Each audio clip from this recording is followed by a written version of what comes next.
Hello mga bata! Ako si Teacher B. Welcome sa Marungko World, kung saan tayo ay matutong magbasa at sumulat. Kasama sina nanay, tatay at si teacher. Sila ang gagabay sa atin sa bawat hakbang. Kaya makinig, maglaro at huwag mag-alala. Dahil ang pagbasa ay kaya mo na.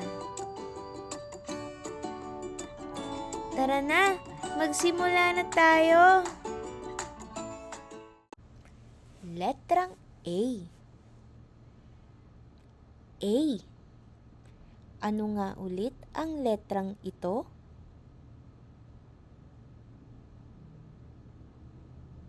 Tama, ito ay letrang A. Ito ay isang malaking letrang A. Ito naman ay maliit na letrang A. Pero ano kaya ang tunog ng letrang A?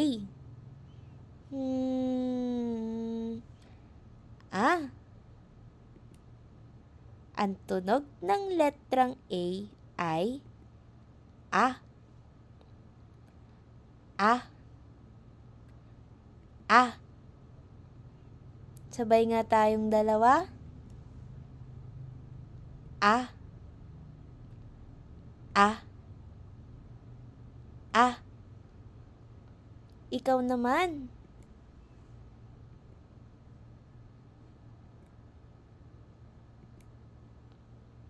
Magaling.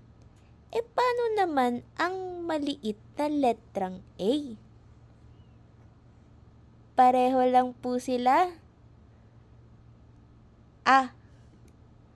A. A. Sabay nga tayo ulit dalawa. A. A. A. Ikaw naman.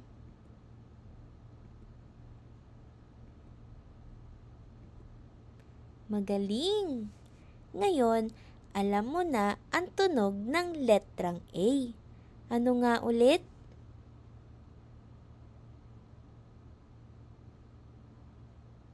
Magaling! A. Ngayon mga bata, tuturuan ko kayo kung paano isulat ang malaki at maliit na letrang A.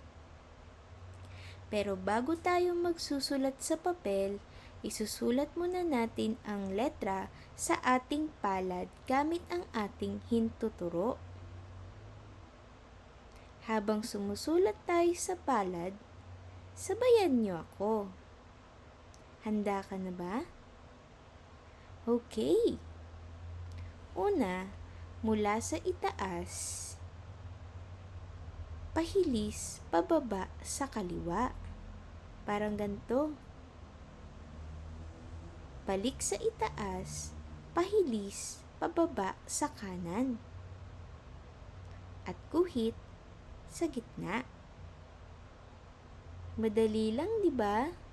Sige nga, ulitin natin ulit.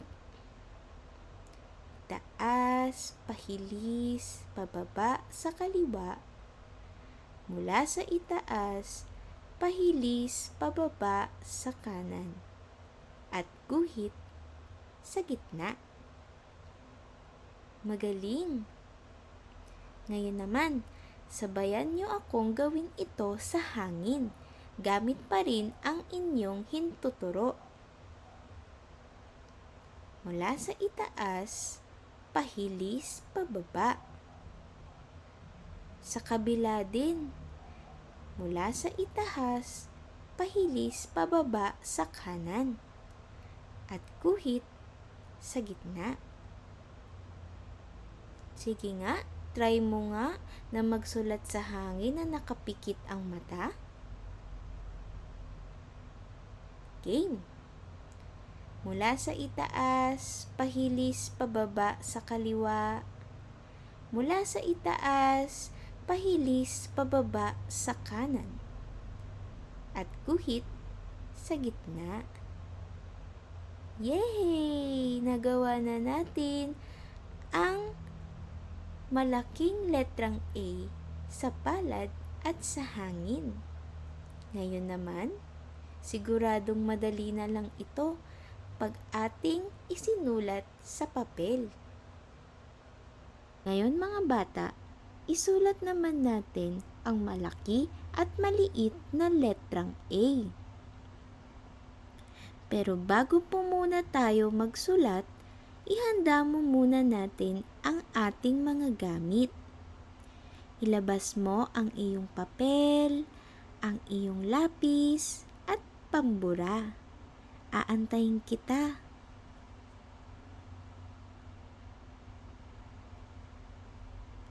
Handa na ba ang iyong mga gamit? Magaling! Umupo ng maayos at hawakan ng tama ang lapis. Tandaan na magsisimula tayong magsulat sa asul na linya at tatapusin din natin sa asul na linya. Sundan ng mabuti ang wastong paraan ng pagsulat ng bawat titik.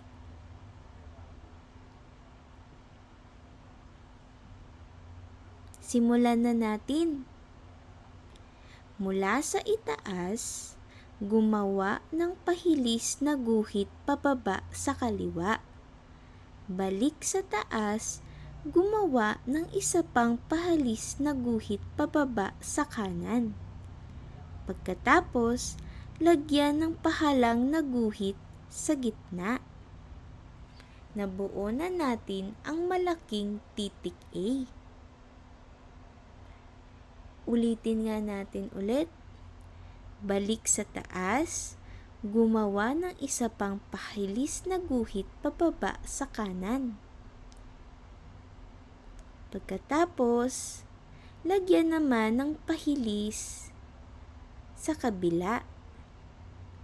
Lagyan ng pahalang na guhit sa gitna. Ulitin nga natin ulit. Itaas, pahilis, pababa. Itaas, pahilis, pababa.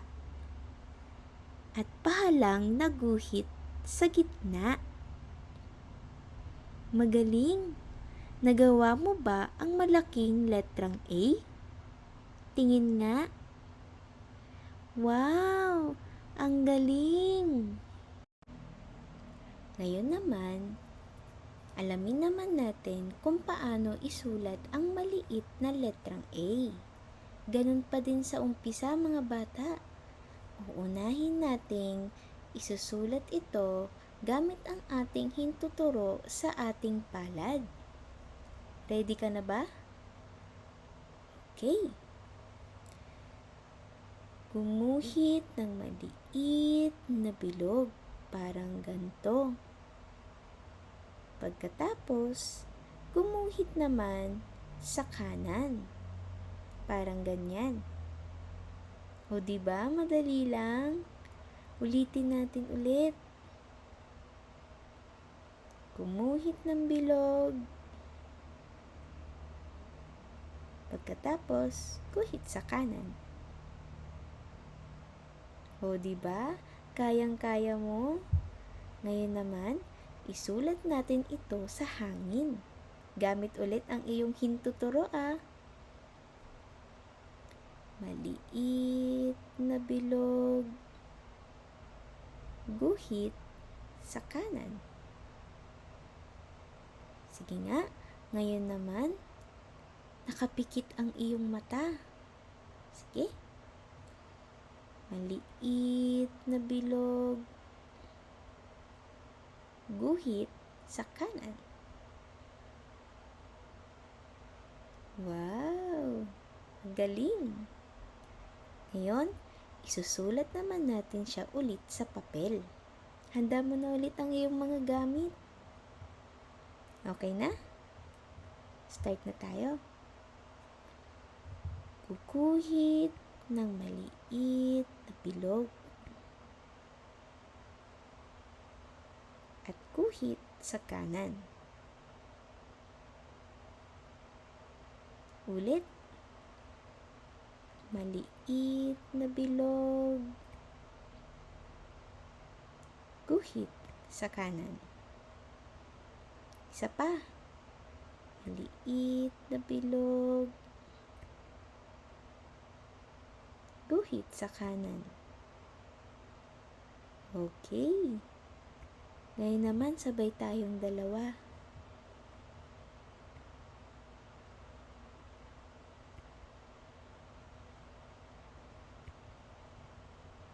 Next.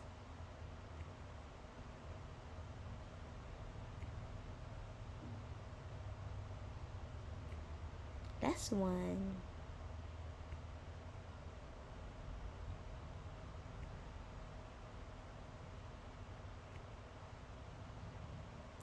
Wow! Ang galing natin. Nakagawa na tayo ng maliit na letrang A. Ang galing mga bata. Palakpakan nyo naman ang inyong mga sarili. O diba? Sabi ko sa'yo, kaya mo yan. Kaya natin yan. Ngayon, alamin naman natin yung mga larawang nagsisimula sa tunog A.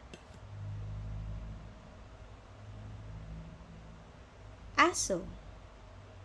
Sabayan mo nga ako. Aso. A, aso.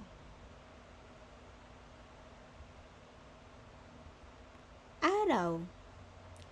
A, araw.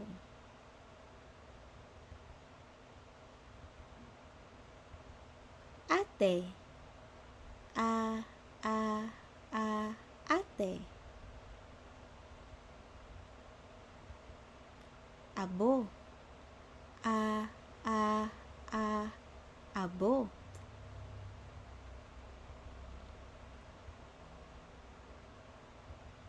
Apa. A, apa.